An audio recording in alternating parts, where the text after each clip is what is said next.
This is Zuwara, a place known in Europe as the most prolific people smuggling site in Libya.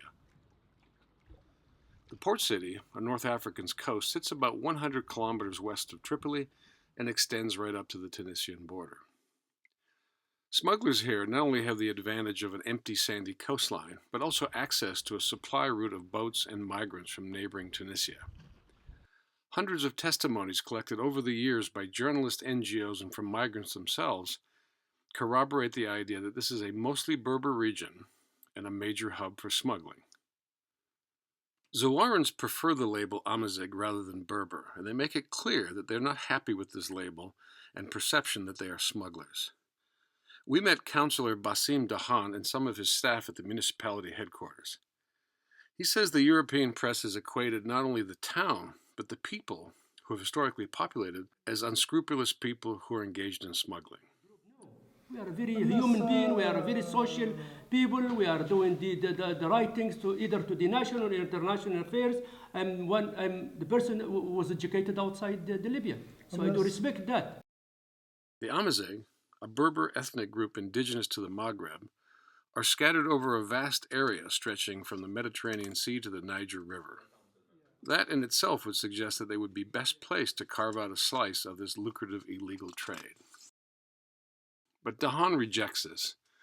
Zuwara finds itself in this position because of its proximity to Lampedusa and the Sicilian shorelines. This is the shortest distance to Europe, and the proximity of Tunisia, a supplier of boats, and the vast unpopulated beaches have made this a popular spot for pushing off. Dahan also says that the decision of European rescuers to concentrate their vessels around the nearby offshore Bouri oil fields have reinforced this trend. But the truth is that boats leave from all over western Libya, including neighboring Zabratha and Zawiya and further afield. They all happen to get rescued off Zuwara, so the impression is given that they come from here. They call this area they head for off the Bouri oil fields the rescue spot, and smugglers give clear directions to migrants on how to get there and which emergency numbers to call when they arrive. Dahan says that Zuwara is prepared to cooperate with international partners, and he has been chasing European governments with his proposal. But he feels the message has fallen on deaf ears. Also, it has to be involved from the other people, from the other side of the Mediterranean Sea, which has already been affected by these activities. Yes. Europeans, you mean? European, the other part of the Italy mainly, and yes. Yeah. When we visited the local Coast Guard in Zuwara, we found a very similar message to what we heard in Misrata. The chief in charge on the day we visited said his men only have access to a couple of fast boats that are on loan from the nearby refinery. His aging patrol boat overheats and the engine often fails, leaving his own men to be rescued and towed back to shore. He feels his small team of 16 men still do miracles. 2 days before we met him, the Coast Guard had intercepted a group of migrants who had left from Sabratha aboard a 2.5-meter fishing boat and found themselves abandoned just off Zuwara. They had thought they had made it all the way to Europe. We tracked those migrants to the city's police station where they were being detained. After much discussion, the chief reluctantly brought out a group of young men. We met Mohammed, a young and articulate Syrian lawyer who did not wish to be named for fear of reprisals. Frustrated by years of filling out forms, desperate to get out of the camps, he finally decided to try his luck at sea.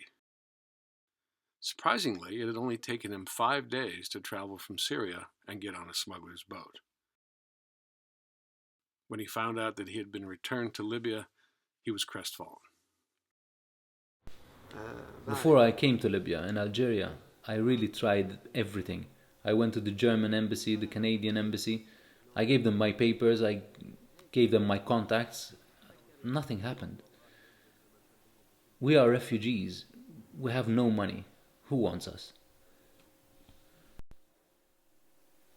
Well, in Europe there's freedom of speech, freedom in general, human rights, and more money. And I want this for myself, for my future. We knew why the police were reluctant to introduce us to their Syrian friends. 2 days after we left him, Mohammed and his friends were out. Unlike many of the sub-Saharan migrants, Libya is unable and unwilling to deport Syrians. The Libyans tend to give them preferential treatment. Migrant Report checked in with the group, and we have found out that they are ready to try their luck at sea again.